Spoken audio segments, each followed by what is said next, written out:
Halo semuanya, selamat datang kembali di channel Squeeze Senpai. Terima kasih untuk kalian yang sudah mengklik video ini.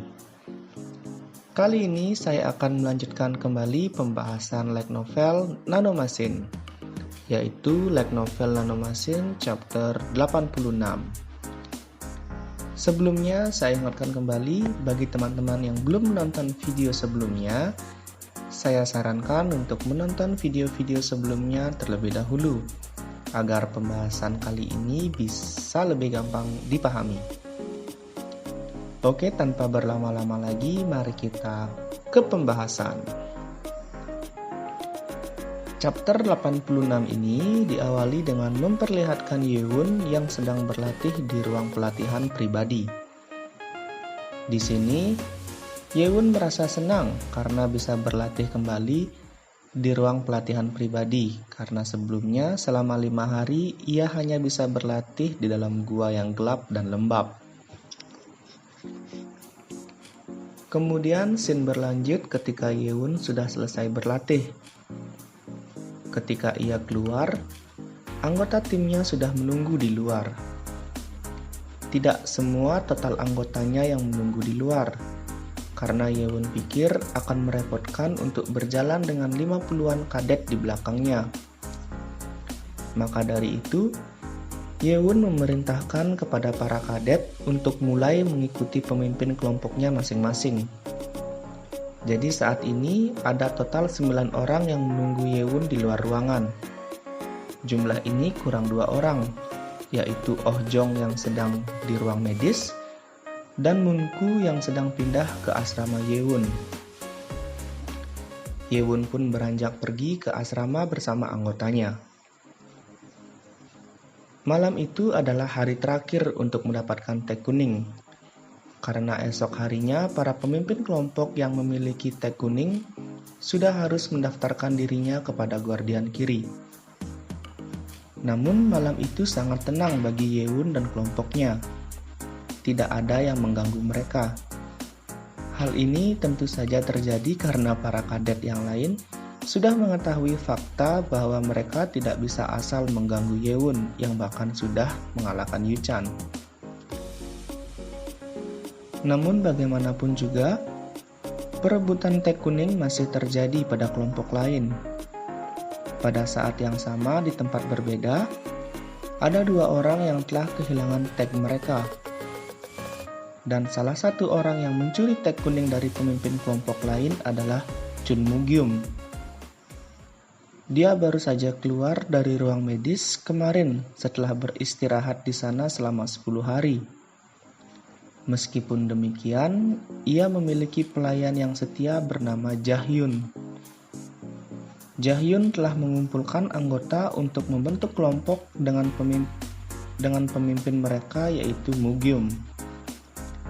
Di sini Moo-gyum terlihat kesal. Sebelumnya ia mencoba melawan pemimpin kelompok sendirian, tapi semua kelompok yang ia temui berjalan bersama kelompoknya. Jadi mau tidak mau, pertempuran antar kelompok harus terjadi. Aku tertinggal, ucap Moo-gyum kesal. Hanya 10 hari yang telah berlalu, tapi para kadet lainnya kini telah berada di level pejuang tingkat atas. Ia bahkan mengalami kesulitan saat melawan pemimpin kelompok sebelumnya. Saat ia bertarung melawan kadet 321 yaitu Han Pengwon, yang bahkan energi internalnya 10 tahun di bawah Moo-gyum, ia masih memerlukan 30 formasi serangan untuk mengalahkan Han Pengwon. Han Pengwon di sini bahkan mampu melukai bahu Moo-gyum, yang membuat Moo-gyum sangat kesal terhadapnya. Moo-gyum kemudian tambah kesal ketika ia mengingat Yeon. Tapi di sini Moo-gyum tidak menganggap Yeon sebagai anak petani lagi. Ia kini menganggap Yeon sebagai seorang monster yang menghalangi jalannya. Dan ia pun bertekad akan mengalahkan Yeon. Scene kemudian berpindah ketika Yeon sudah sampai di asrama. Ia mendapati Moonku sedang duduk di tempat tidur sambil membaca buku. "Oh, Anda sudah kembali," sapa Munku kepada Yewon. Yewon pun hanya mengangguk canggung. Bagaimanapun juga, Yewon masih memikirkan tentang Munku yang seorang perempuan tapi harus satu asrama dengannya di asrama laki-laki. Janji Yewon untuk merahasiakan identitas Munku kini membuat Yewon serba salah.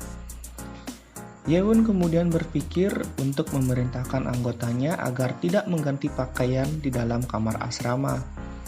Tapi belum selesai Yewon berpikir, para anggotanya sudah selesai melepas pakaian mereka dan langsung berlarian untuk mandi. Yewon yang melihat hal tersebut hanya bisa kesal dan merasa bersalah kepada Munku. Ia kemudian meminta maaf kepada Munku karena tidak bisa mencegah hal tersebut. Munku di sini hanya fokus pada bukunya dan tidak melihat apapun. Ia juga berkata bahwa ia sudah terbiasa dengan situasi tersebut. Bagaimanapun juga, ia sebelumnya juga berada di asrama laki-laki. Tapi Yewon memperhatikan bahwa wajah Munku memerah sembari membaca buku. Yewon kemudian mengambil baju ganti dan langsung pergi ke pemandian untuk menemui anggotanya. Yewon kemudian memerintahkan anggotanya untuk tidak melepas dan mengganti pakaian di dalam kamar asrama. Para anggotanya pun kebingungan, tapi mereka tetap mengikuti perintah Yewon. Nah, chapter kali ini pun berakhir dengan Yewon yang memberikan perintah kepada anggotanya. Setelah chapter-chapter sebelumnya yang agak berat, chapter kali ini menurut saya agak ringan. Bagaimana pendapat kalian? Silakan tuangkan pendapat kalian di kolom komentar. Terima kasih untuk kalian yang sudah menonton video ini sampai selesai. Jangan lupa tinggalkan like, komen, dan subscribe. Tetap nantikan pembahasan lainnya dari channel ini.